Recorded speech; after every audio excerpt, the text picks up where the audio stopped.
காண்டு பையா நீ என்ன மென்டல் ஆக்குற கொஞ்சம் பேசினா என்ன தண்டல் கேக்குற ஸ்பைடர் போல நான் உன்னை சுத்து போடுற கெத்து காட்டியே என்ன வெத்து ஆக்குற கத்தி சண்டை நமக்குள்ள தேவையில்லையே குத்தி பேசி பெத்துக்கலாம் 4 பிள்ளைய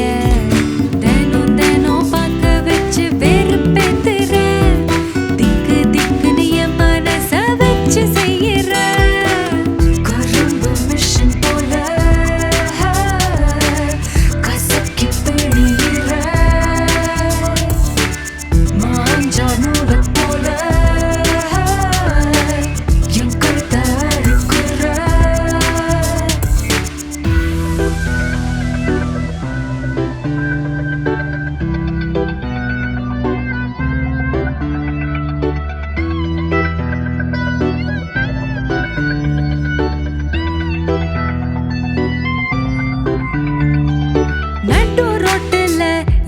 நிறுத்தி பார்க்க